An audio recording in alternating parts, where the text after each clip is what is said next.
ദൈവവും മനുഷ്യനും തമ്മിലുള്ള ബന്ധത്തെക്കുറിച്ചും മനുഷ്യർക്കിടയിലുള്ള ആ ബന്ധത്തെക്കുറിച്ചുമൊക്കെയാണ് ബൈബിൾ തുടരെ ചർച്ച ചെയ്യുന്നത്. അപ്പോൾ നമ്മൾ പലപ്പോഴും കാണുന്നത് ഒരിക്കലും കൂട്ടിമുട്ടാത്ത റെയിൽവേ പാളങ്ങൾ പോലെ ഇങ്ങനെ ദൈവവും മനുഷ്യനും ഇങ്ങനെ പൊയ്ക്കൊണ്ടിരിക്കുന്നു എന്ന് പറഞ്ഞാൽ ആരാധനയും പ്രാർത്ഥനയൊക്കെ നടക്കുന്നു, ഒരു സംഗമം, ഒരാഴമുള്ള ബന്ധം, അതിൻ്റെ പശ്ചാത്തലത്തിലുള്ളൊരു മാറ്റം സംഭവിക്കുന്നില്ല. അപ്പം ആ യാത്രയിൽ, ആത്മീയ യാത്രയിൽ ഉണ്ടാകേണ്ട ദൈവ മനുഷ്യ ബന്ധത്തെക്കുറിച്ച്, ആ പശ്ചാത്തലത്തിൽ മനുഷ്യരുടെ ബന്ധത്തിലുണ്ടാകേണ്ട സ്നേഹത്തെ, ആ സ്നേഹം പ്രകടമാകേണ്ട സ്വഭാവത്തെക്കുറിച്ച് ഒക്കെ നമുക്കൊന്ന് അല്പനേരം ചിന്തിക്കാം.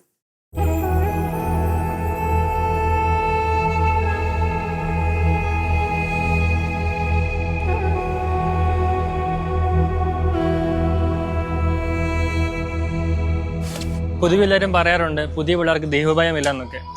ഒരു ഭയം ഉണ്ടായാൽ അവിടെ ബന്ധമുണ്ടാകുമോ? നമ്മൾ പൊതുവായിട്ട് കേൾക്കാറുള്ള ദൈവഭയത്തെക്കുറിച്ചാണ് ഇപ്പം നമ്മുടെ ഉന്നയിച്ച വിഷയം. വളരെ കൃത്യമായൊരു ചോദ്യമാണ്. ദൈവഭയം നല്ലതാണ്, പക്ഷേ ഇങ്ങനെ ഭയമുണ്ടായാൽ ബന്ധമുണ്ടാകുമെന്നുള്ളത് തീർച്ചയായിട്ടും. അപ്പം ആ ഭയത്തെക്കുറിച്ച് നമ്മൾ അതെങ്ങനെയാണ് ദൈവഭയം എന്നൊന്ന് മനസ്സിലാക്കുക എന്നുള്ളതാണ് പ്രധാന കാര്യം. നമ്മളിപ്പോൾ പറയാം, സാധാരണ പറയുന്ന കണക്ക് പാമ്പിനെ പേടി, അല്ലെങ്കിൽ കടിക്കുന്ന പട്ടിയെ പേടി എന്നൊക്കെ പറയുന്നത് പോലെ അല്ലത്, അല്ലേ? അങ്ങനെ പേടിച്ച് മാറി നിൽക്കുന്നത്, സാധാരണഗതിയിൽ നമ്മൾ പേടിപ്പെടുത്തുന്ന കാര്യങ്ങളിൽ നിന്നും നമ്മൾ മാറി നിൽക്കുന്നു എന്നുള്ളതാണ്. ഇവിടെ ഭയമുള്ളപ്പോഴും ഒരു ബന്ധമുണ്ടാകണം. ബന്ധത്തിൽ നിന്ന് അകറ്റുന്നതല്ല ഭയം, ദൈവഭയം എന്ന് പറയുന്നത്. അപ്പോൾ തീർച്ചയായിട്ടും ആ ഭയം എന്താണെന്ന് ചിന്തിക്കണം.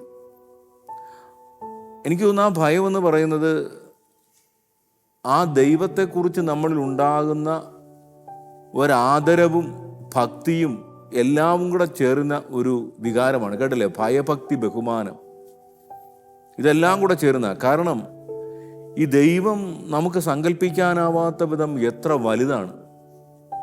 നമ്മൾ വളരെ നിസ്സാരമായിട്ട് സമീപിക്കുന്ന ഒരു ദൈവം.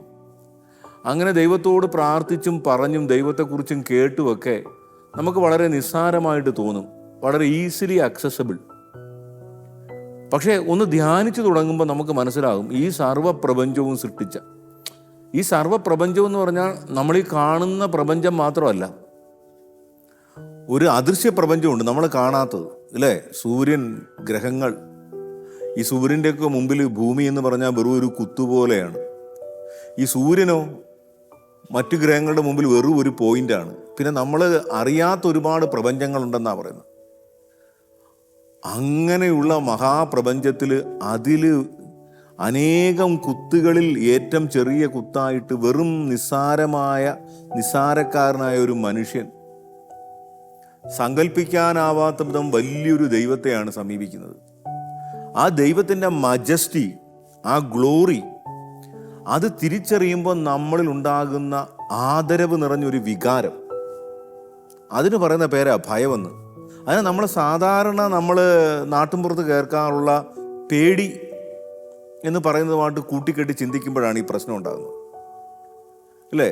ഒരു ഉദാഹരണം പറഞ്ഞാൽ, ഈ മോശ ആടിനെ മേയിച്ചുകൊണ്ടിരിക്കുമ്പം ഒരു മഹാദൃശ്യം കണ്ടെന്നാണ് പറഞ്ഞത്. ഒരു ചെടി നിന്ന് കത്തുന്ന ഒരു മഹാദൃശ്യം. ഇത് കണ്ടിട്ട് മോശ ആ വലിയൊരു കാഴ്ച കണ്ട കണക്ക് അങ്ങോട്ട് പാഞ്ഞെടുക്കുമ്പോൾ ആ എരുതി ചെടിയിൽ നിന്ന് വരുന്നൊരു സ്വരമാണ്, അടുത്തു വരരുത്. ദൈവം സ്നേഹമാണ്, പക്ഷേ ആ ദൈവത്തെ നമ്മൾ ധ്യാനിക്കാത്തത് മൂലം സ്നേഹമായ ദൈവം വളരെ നിസ്സാരമായി നമ്മുടെ മനസ്സിൽ മാറുന്ന ഒരു പ്രക്രിയ ഉണ്ടാകും, അല്ലേ? ഫെമിലിയാരിറ്റി ബ്രീഡ്സ് കണ്ടംപ്റ്റ് എന്ന് പറയുന്നൊരിതുണ്ട്. അമിതമായ അടുപ്പം അല്ലെങ്കിൽ നിരന്തരമായ അടുപ്പം ഒരല്പം അകൽച്ചയിലേക്ക് നമ്മളെ കൊണ്ടുപോകും, അതിൻ്റെ ആ വലിപ്പം അറിയാത്തതുകൊണ്ട്. അപ്പോൾ ദൈവം പറഞ്ഞ അടുത്ത് വരരുത്, നീ നിൽക്കുന്ന സ്ഥലം പരിശുദ്ധമാണെന്നറിയണം, ദൈവം ഇവിടെ ഉണ്ട്. ആ നമ്മളിൽ ഉണർത്തുന്ന ആ ഒരു ഭക്തി ബഹുമാനം, ഇതെല്ലാം കൂടെ ചേർത്ത് പറയുന്ന ഒരു വികാരമാണത്, അല്ലേ?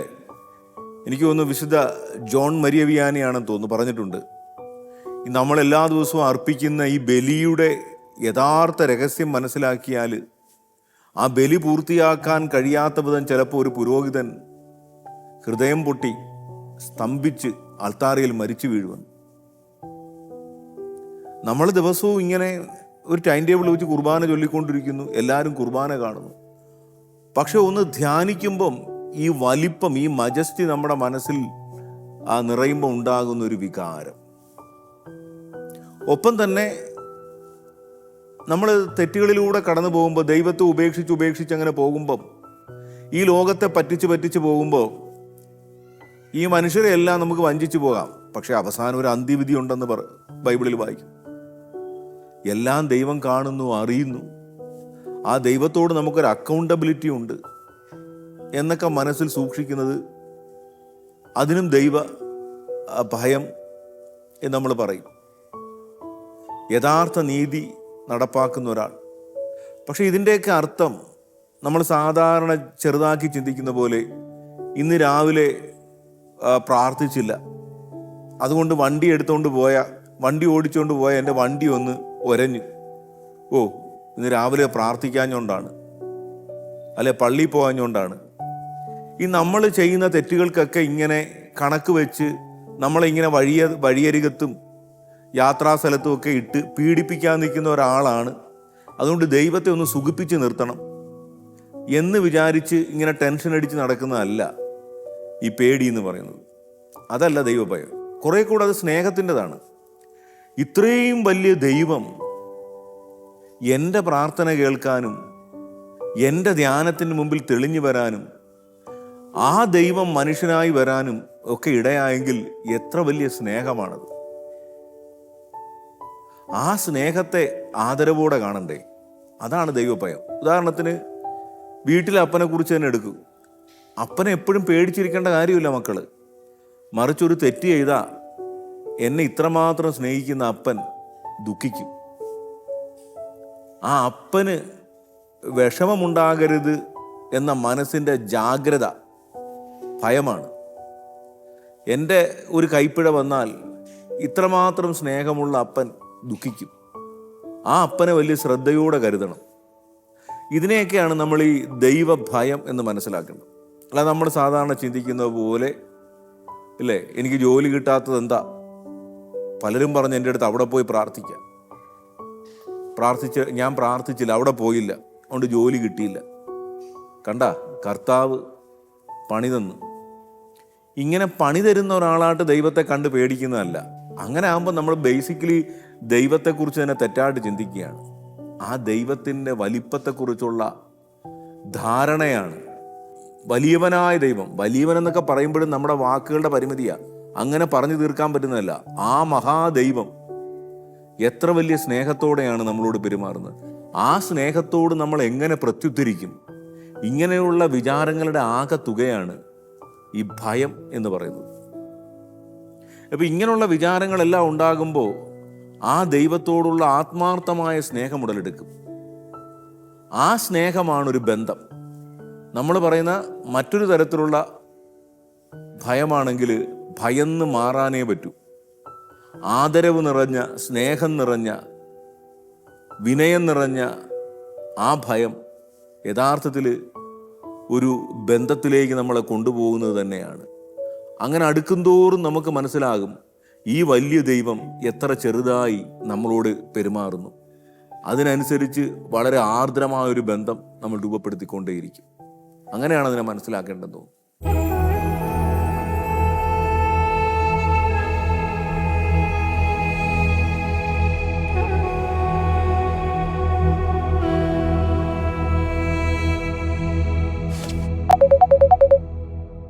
നമുക്ക് ദൈവത്തിനോട് ഉണ്ടാവേണ്ട റിലേഷൻഷിപ്പിനെ കുറിച്ച് ജീസസ് എന്തെങ്കിലും ബൈബിളിൽ പറഞ്ഞിട്ടുണ്ടോ അച്ഛാ?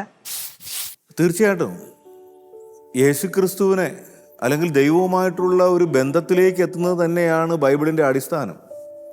ആ ബന്ധത്തിൽ പലതരത്തിൽ കാണുന്നുണ്ട്. പക്ഷേ നമുക്ക് കുറച്ച് വളരെ വ്യക്തമായിട്ടൊന്ന് എടുക്കാമെന്ന് മനസ്സിലായാൽ നമ്മളിങ്ങനെ ചിന്തിക്കുക നല്ലതാണെന്ന് തോന്നുന്നു. യേശുക്രിസ്തു ശിഷ്യന്മാരോട് ചോദിക്കുന്നുണ്ട്, ഞാൻ ആരാണെന്നാണ് ജനങ്ങൾ പറയുന്നത്? ജനങ്ങളുടെ ഉത്തരങ്ങളെല്ലാം തെറ്റാണ്. ഞാൻ ആരാണെന്നാണ് നിങ്ങൾ പറയുന്നത്? അപ്പോൾ ഒരു സ്വർഗീയ വെളിപാടിൽ നിന്നുകൊണ്ട് പത്രോസ് പറയുന്നത് നീ ജീവനുള്ള ദൈവത്തിൻ്റെ പുത്രനായ ക്രിസ്തുവാണ്. അപ്പോൾ നമ്മൾ ഈ പറഞ്ഞതുപോലെ എത്ര വലിയവനാണ് ദൈവം. യേശുക്രിസ്തുവിനെ അവർ മനസ്സിലാക്കിയത് എത്ര വലിയവനായിട്ടാണ് ആ സ്വർഗീയ വെളിപാടിലൂടെ. നീ ജീവനുള്ള ദൈവത്തിൻ്റെ പുത്രനായ ക്രിസ്തുവാണ്. അപ്പം അവിടെ നമുക്കുണ്ടാകുന്നത് ഭയഭക്തി ബഹുമാനമാണ്. പക്ഷേ ദൈവം മനുഷ്യനായി അവതരിച്ചു എന്ന് പറഞ്ഞത് തന്നെ നമ്മളുമായിട്ട് റിലേറ്റ് ചെയ്യാനാണ്. അല്ല, നമ്മളിൽ നിന്ന് ബന്ധമില്ലാതെ അകന്നു നിൽക്കുന്ന ഒരാളാണ് ദൈവമെങ്കിൽ പിന്നെ ഈ ക്രിസ്മസിനൊന്നും അർത്ഥമില്ല. പിന്നെ നമ്മൾ ബൈബിൾ അങ്ങോട്ട് വായിച്ച് പോകുമ്പോൾ മനസ്സിലാകുന്നത് എന്താ? യേശുവും ശിഷ്യന്മാരും ഇങ്ങനെ ഒരുമിച്ച് യാത്ര ചെയ്ത് പോകുന്നതാണ് അല്ലേ. അന്ത്യത്താഴ സമയത്ത് ഒരാൾ ഈശോയുടെ നെഞ്ചോട് ചാരിക്കിടക്കുന്നു. അങ്ങനെ പല പല കാര്യങ്ങളുണ്ട്. അതിൽ കൂടുതൽ ആഴത്തിലോട്ട് പോയാൽ യേശുക്രിസ്തു ആരിൽ നിന്നും അകലെയല്ല അല്ലേ. യേശുക്രിസ്തുവിനെ തന്നെ നമ്മൾ പറയുന്നത് ഒറ്റിക്കൊടുക്കാനായിട്ട് പട്ടാളക്കാർ വരുമ്പം യൂദാസ് പറഞ്ഞു കൊടുത്ത് എന്താ, ഞാൻ ആരെയാണ് കെട്ടിപ്പിടിച്ച് ചുംബിക്കുന്നത്, അവനെ കൊണ്ടുപോയിക്കോളാനാ പറഞ്ഞത്. എന്ന് പറഞ്ഞാൽ യേശുക്രിസ്തുവിനിപ്പം മറ്റുള്ളവരിൽ നിന്നും പ്രത്യേകിച്ച് എടുത്തു പറയാനുള്ള വ്യത്യാസങ്ങളൊന്നുമില്ല. ഇപ്പം ഇങ്ങനെ ദൂരെ നിന്ന് ചൂണ്ടിക്കാണിച്ചു കൊടുത്താൽ ചിലപ്പോൾ പണി കിട്ടാൻ പോകുന്നത് യോഹന്നാനായിരിക്കും, അല്ലെങ്കിൽ പത്രോസിനായിരിക്കും. ദേ ആ നിൽക്കുന്ന ക്രിസ്തു എന്ന് 10-11 പേര് നിൽക്കുമ്പം ഒരു ഇരുണ്ട സമയത്ത് മരങ്ങൾക്കിടയിലോട്ട് ചൂണ്ടിക്കാണിച്ച് ഇതേയിൽ അവനെ പിടിച്ചോ എന്ന് പറഞ്ഞാൽ പിടിച്ചോണ്ട് പോകുന്നത് ക്രിസ്തുവിനെ ആയിരിക്കത്തില്ല. അടിനാല് കിട്ടിക്കഴിയുമ്പോഴായിരിക്കും അയ്യോ ഞാനല്ല കർത്താവ്, ക്രിസ്തു എന്ന് വിളിച്ചു പറയുന്നു. അപ്പം അത് യൂദാസിനറിയാം. പ്രത്യേകിച്ച് അങ്ങനെ മാസ് ഇഫക്റ്റ് ഒന്നും ഇല്ലാതെ എല്ലാവരുമായിട്ടും ഒന്നായി നിൽക്കുന്ന ആളാണ് കർത്താവ്. അതുകൊണ്ട് ഞാൻ ആരെ കെട്ടിപ്പിടിച്ച് ചുംബിക്കുന്നു. ഞാനൊരു പ്രായോഗികമായ റീസൺ പറഞ്ഞ ഒരു വലിയ തിയോളജിയൊന്നുമല്ല. അപ്പോൾ യേശു ക്രിസ്തുവിനെ മാറ്റി നിർത്തി കെട്ടിപ്പിടിച്ച് ചുംബിച്ചു കാണിച്ചു. ചൂണ്ടിക്കാണിക്കാനും മാത്രം പ്രത്യേകിച്ച് ഈ ഗ്രൂപ്പിൽ നിന്നും അകന്നു നിൽക്കുന്ന ഒരാളല്ല ക്രിസ്തു. അതാണ് മനസ്സിലാക്കേണ്ട ഒന്നാമത്തെ കാര്യം അല്ലേ. ഇനിയിപ്പം ആ ബന്ധത്തെക്കുറിച്ച് യേശു തന്നെ എങ്ങനെ പറയുന്നു എന്നുള്ളതാണ്. ഈ ശിഷ്യന്മാരുടെ പശ്ചാത്തലത്തിൽ ജീവനുള്ള ദൈവത്തിൻ്റെ പുത്രനായ ക്രിസ്തുവാണ്, ഗുരുവാണ്. അവർക്ക് ഈ യേശുവിനോടൊരു യജമാന എന്നൊരു മനോഭാവമുണ്ട്. അപ്പോൾ സ്വാഭാവികമായിട്ടും അവർക്കൊരു ദാസൻ്റെ മനോഭാവത്തിലാണ് നിൽക്കുന്നത്. പക്ഷേ ഒരു സമയത്ത് ഈശോ പറയുന്നത് എന്താണ്? ഞാൻ നിങ്ങളെ ദാസന്മാരെന്ന് വിളിക്കുകയില്ല, ഞാൻ നിങ്ങളെ സ്നേഹിതരെന്ന് വിളിക്കും. കാരണം യജമാനൻ പറയുന്നത് എന്തെന്ന് ദാസന്മാരറിയുന്നില്ല. പക്ഷേ ഞാൻ നിങ്ങളോട് എല്ലാം പറഞ്ഞു, ഞാൻ ഒന്നും മറച്ചു വെച്ചിട്ടില്ല, നിങ്ങളെൻ്റെ സ്നേഹിതന്മാരാണ്.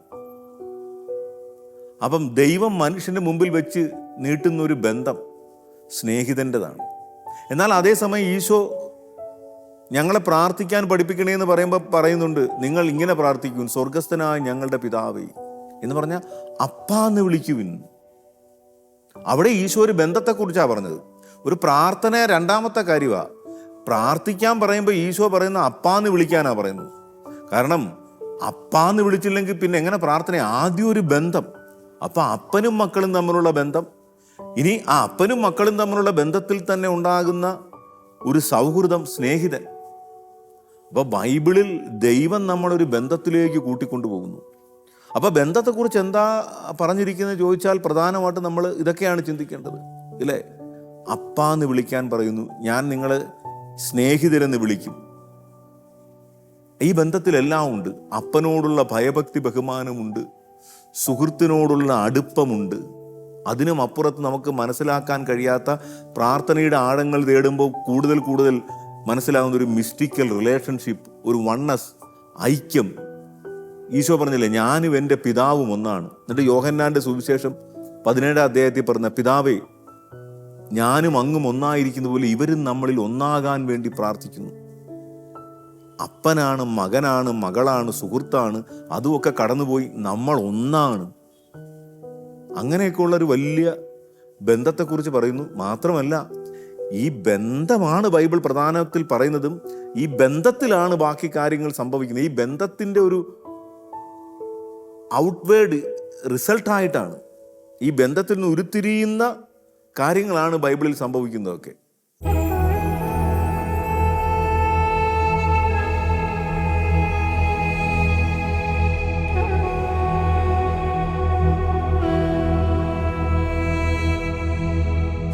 മക്കൾക്ക് മാതാപിതാക്കളോടുള്ള ബന്ധം ഒരു സൗഹൃദത്തിൻ്റെതാണെന്ന് പറഞ്ഞാൽ എന്തെങ്കിലും തെറ്റുണ്ടോ?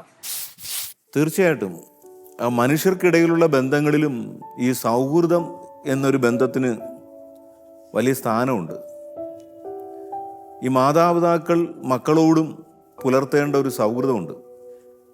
നമ്മളീ പറഞ്ഞതുപോലെ യേശുക്രിസ്തു ശിഷ്യന്മാരോട് പറഞ്ഞു, ഞാൻ നിങ്ങളെ സ്നേഹിതരെന്ന് വിളിക്കും. ദൈവത്തിൻ്റെ ഒരു ഭാവമാണ് ഈ സൗഹൃദം. അതോടൊപ്പം ദൈവത്തെ അപ്പാന്ന് വിളിക്കണമെന്നും പറഞ്ഞ് നമ്മൾ കേട്ടു.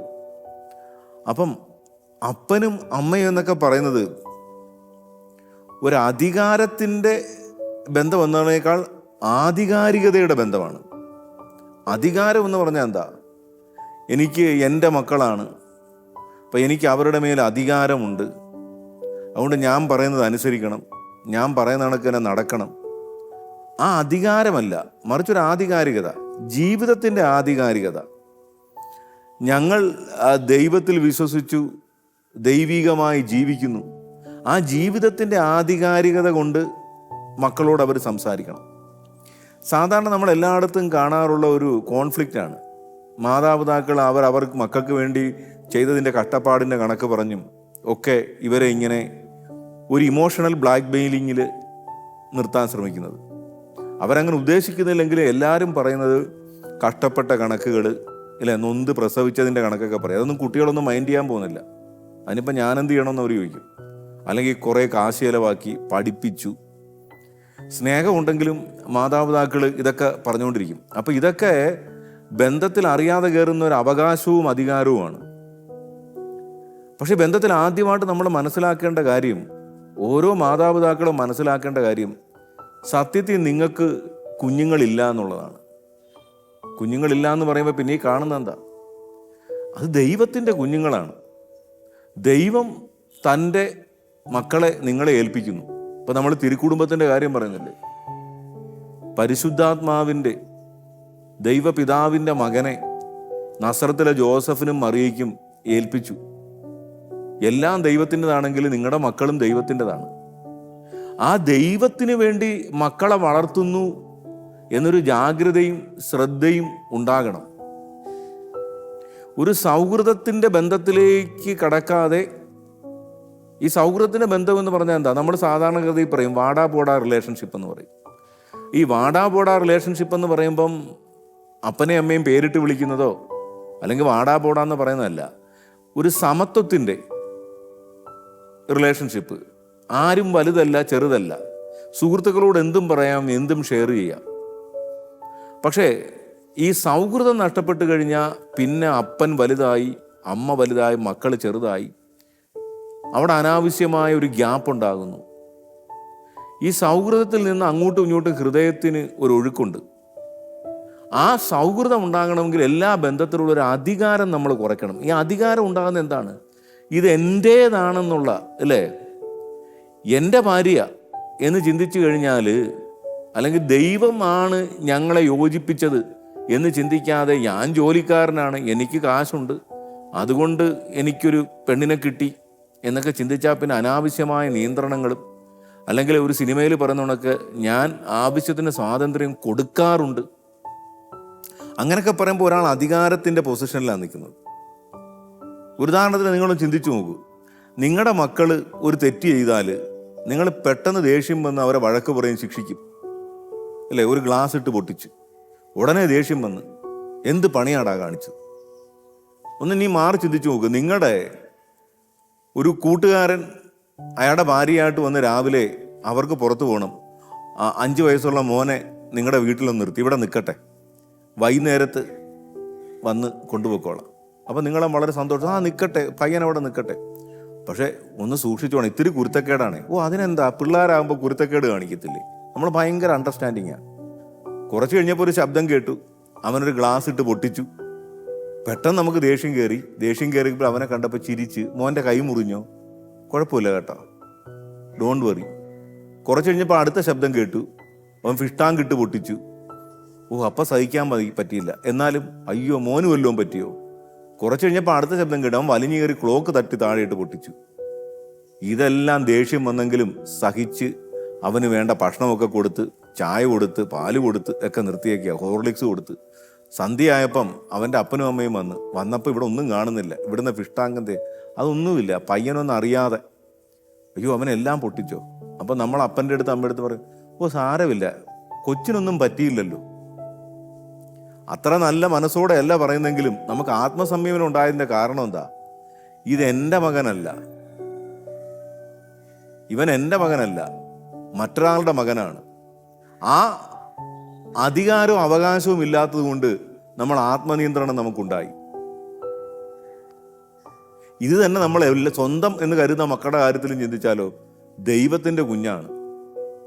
അപ്പോൾ അത്രയും ആദരവോടും ശ്രദ്ധയോടും ഞാൻ കൈകാര്യം ചെയ്യണം, അല്ലേ? ബൈബിളൊരു വചനം പറയുന്നില്ലേ, ഈ ചെറിയവരിൽ ഒരുവനെ നിന്ദിക്കാതിരിക്കാൻ സൂക്ഷിച്ചുകൊള്ളുവൻ, കാരണം അവൻ്റെ കാവൽ ദൂതൻ സദാസമയം ദൈവത്തിൻ്റെ മുഖം ദർശിച്ചുകൊണ്ടിരിക്കുന്നു. നിങ്ങളുടെ വീട്ടിലെ ചെറിയവരിൽ ഒരുവനെ. അപ്പോൾ സ്വാഭാവികമായിട്ടൊരു ചിന്തയുണ്ടാകും, ഓ ഞങ്ങളിങ്ങനെ ഒരുപാട് സ്നേഹത്തോടും എളിമയോടും ആദരവോടും ഒക്കെ മക്കളോട് പെരുമാറിയ ഇവരങ്ങ് വഴിതെറ്റിപ്പോകും. ഇല്ല, നിങ്ങളുടെ ആദരവും സ്നേഹവും എളിമയൊക്കെ തന്നെയാണ് അവരുടെ ഹൃദയത്തിലേക്ക് ഒഴുകുന്നത്. അവരും അങ്ങനെയായി മാറും. അപ്പം അതുകൊണ്ടാണ് പറയുന്നത്, അപ്പൻ്റെ അമ്മയുടെ ഉത്തരവാദിത്വത്തിൽ ഒട്ടും കുറവുണ്ടാകരുത്. അപ്പനും അമ്മയെന്ന് പറയുന്നത് ഈ മക്കളെക്കുറിച്ചുള്ള ഏറ്റവും ജാഗ്രതയും ഉത്തരവാദിത്വവും ഉള്ളൊരു പൊസിഷനാണ്. അതേസമയം ആ ബന്ധത്തിനുള്ളിൽ തന്നെയുള്ള നിങ്ങളുടെ സുഹൃത്ത് പുറത്തു വരണം. അവരുടേതായ തലത്തിൽ നിന്ന് അവരോട് സംസാരിക്കാൻ, അവർക്ക് ഹൃദയം തുറന്ന് കാര്യങ്ങൾ പറയാൻ സാധിക്കും വിധത്തിൽ സൗമ്യമായ ബന്ധം നമ്മൾ രൂപപ്പെടുത്തണം. ഇതാണ് ക്രിസ്തു നമ്മുടെ മുമ്പിൽ കാണിച്ചത്. സ്നേഹിതനെന്ന് ഞാൻ വിളിക്കുന്നു. മക്കളോട് അപ്പനും അമ്മയും പറയണം, നിങ്ങൾ എന്നെ അപ്പനെന്ന് വിളിക്കുന്നു, അമ്മയെന്ന് വിളിക്കുന്നു, പക്ഷേ ഞാൻ നിങ്ങളുടെ സ്നേഹിതൻ കൂടിയാണ്.